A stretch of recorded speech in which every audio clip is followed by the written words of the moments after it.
You're watching HuffPost Live. I'm Ricky Camilleri. Aubrey Plaza and Dane DeHaan star in writer-director Jeff Baena's new film, Life After Beth, the story of a young man whose girlfriend comes back from the dead, but she's not exactly the way he remembers her.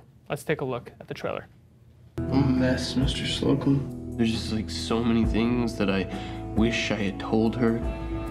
Me too. Did anyone leave a message for me today? The Slocums? Nope, not today. I think they're avoiding me. That's no way! Okay. Where is she? Listen. She is not dead. I went to her grave. There's a hole in the ground. It's a miracle. It's a miracle. She's resurrected. Resurrection. She's resurrected. Okay, and that's better. Why? Why is that better? It's from the Old Testament. Why is all my stuff in boxes now? Beth, you're so beautiful. I'm so happy you're back. You don't want to eat me, do you? Not right now. No, I mean like really eat me. Not with my parents around. Okay. It's not fun. It's weird. End of kiss, guys. What's going on? I wrote this for you. This sucks. Well, if you could just listen to your heart. Zach, what's happening to me? You ate a guy. Oh, what do you want from me, Zach? I'm a zombie. Zombies eat guys. Joining me now on set, Aubrey, Dane, and Jeff. Hey, guys. Hello. How's it going? Hello. How's it going? Good. Thanks. So I like this movie a lot. I caught it last night. Jeff, I was so surprised at how fast it moved. Like, it sort of just hits the ground running right away with the death, and I don't want to give too much away, but talk to me about the process of creating this, because you sort of seem to get to kind of pass all of the cliches by sort of starting in this direction. Yeah, I wanted to kind of create a story that was a little bit less about exploring the zombie genre and more about the emotional trauma that would accompany it. Mm-hmm. So pretty much we're following Dane's character, Zach, through the whole movie and sort of his emotional trajectory, and I think that affords you the opportunity to kind of move all the sort of cliches and tropes sort of to the periphery, and so that kind of made it a little bit more lean, I guess. And now, Dane, you come from a bit more of a dramatic background with Place Beyond the Pines, which I thought you were the best part of. Your performance is incredible in that movie. Very kind of you. Well, I said your name wrong at the beginning, so I had to throw something out for you, Dane. But I believe that you're really phenomenal in that film. And Aubrey, you and John C. Reilly and Molly Shannon, this incredible comedic cast who are known for improvisation. How did you guys sort of bring Dane into the fold, who's more known for more scripted dramatic work, even though Place Beyond the Pines was partially improvised, I'm told? Well, I think the movie kind of relies on Dane and how grounded he is throughout it, because you can have all of us, be doing wacky, zany things, but if you don't have Dane's character, be believable, and if you don't really feel for him, then the movie kind of doesn't work. So I think we were so lucky to have Dane and have such an incredible actor carry the film like that. This is an incredible wall of pillows that you guys have built, by the way. Are you getting along, or? No. Yeah, we like to keep as much actual space between us as possible. I don't want to look at him ever again. Oh, it was a long shoot, huh? Yeah. She tries to eat. She's been trying to eat people recently, and Oh, yeah, I saw the Instagram photos of you trying to eat different people. I love eating people. Yeah. Yep. Who was your favorite that you've eaten so far? Well, today I got to eat Whoopi Goldberg. You tweeted something about Rosie for The View. Were you bummed out that you didn't get to eat Rosie too? Yeah, I was actually, but I'm gonna get there because she's gonna be back on The View, and so I'm gonna get over there and just eat her face. Dane, have you been eating anybody?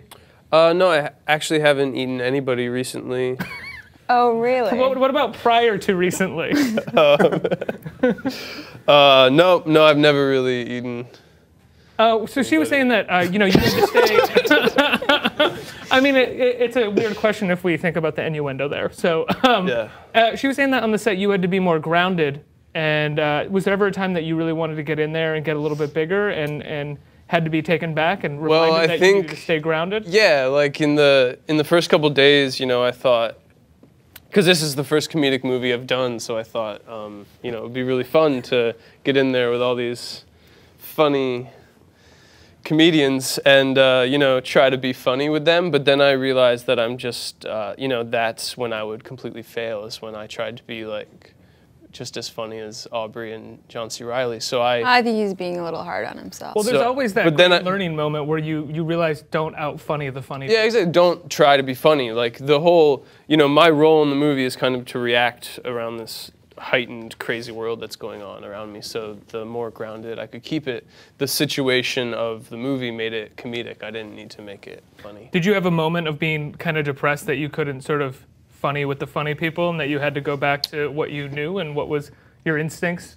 Yeah, there might have been, a couple of hours when I fell into a deep depression, but I was soon out of it and back on set having a great time with these funny people. I want to bring in some big fans of you guys from the HuffPost Live community. They wanted to come on and ask some questions. The first one we have is Jordan. Hey, Jordan. Jordan, I think you can hear me. Hello. Jordan, what is your question? Okay, Jordan's audio is off. So I'll ask, how did you get into character before filming? That's a great question, Jordan. I don't know. I think throughout my life, I've always had like a kind of demon energy brewing underneath the surface, and I just summoned all of my demons, and I just tried to get into a mental state where I could really like physicalize all of the weird like monster energy that I have. What are your demons? How long do we have? Well, not long, but I'm willing to hold the set. All right, well, let's not get into my demons today, but just what are anyone's demons? Mm-hmm. Rejection, how you deal with, I don't know, just you have a self-loathing. You have a natural tone that is incredibly funny. It just seems to come absolutely natural for you, and it's been used in Parks and Recreation very well to create this sarcastic character.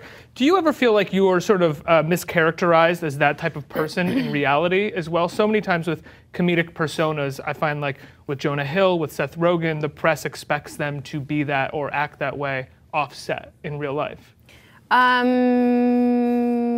Yeah, I think people associate me with April Ludgate, and they just assume that that's me because that was, like something I did really early on. I'm still doing so, and it is part of me, but it's not all of me. And I don't know. I have a tone of my voice is just, I can't change that. So that's just something I deal with. But I'm lots of different things, and I'm definitely not like totally like any, completely like April Ludgate in my real life, but I can't control people's expectations and is that frustrating though when you meet someone from the press or meet a fan and they're sort of like kind of do that April Ludgate thing, or they just sort of expect that, and you're like, I'm actually a human being with several dimensions. Maybe for a second there was a time when I was like kind of defensive about it, but then I realized like nothing matters and nothing is real and everything is a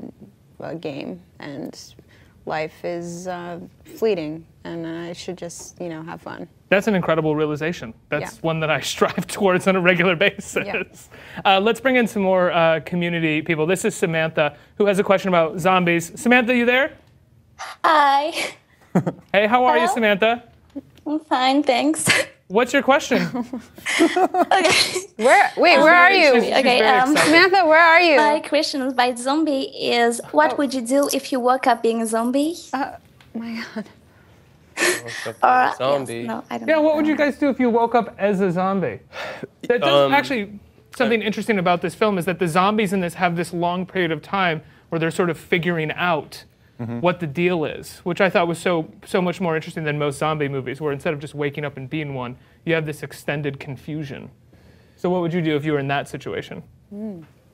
Well, I'd probably leave my apartment, and so I didn't eat my dog or my wife's brains, and I started off with someone I didn't really know, because I'm sure I would be hungry because it would be time for breakfast. Is there any particular person out there in the world that you think you would want to start off on? I don't know. It might be you. Fuck. I really screwed up with that last name. I'm so sorry, Dane. Aubrey? Well, Ricky, if I woke up as a zombie, why is it funny to just say my name? I don't know, Ricky. If I woke up as a zombie, Ricky, I would. The thing, Ricky, is. Come on, Aubrey. Ricky, Aubrey. Ricky. Aubrey. Ricky. I'm not going to outfunny you, Aubrey. I know Rick. that, but I will just say your name repeatedly. Aubrey. Uh. I ruined the bit there. Sorry. What was the question, Ricky? If you woke up as a Aubrey, what would you do if you woke up as a zombie? Oh, I would eat all of my loved ones and everyone that's dear to me immediately. That's the only way to hold on to them. That's right. I would do the opposite of what Dane did, which, big surprise. Jeff, what would you do? I'd probably book a flight to Ohio and hit the Gathering of the Juggalos and just party my ass off. There'd be a lot to eat there. Yeah, that'd be fun. Well, I'd just blend in and just chill, listen to some tunes. That's really smart. Yeah. Let's bring in Trent, who's an LMU film student and has a couple of questions as well. Hey, Trent. Hey. What are your questions? the poster.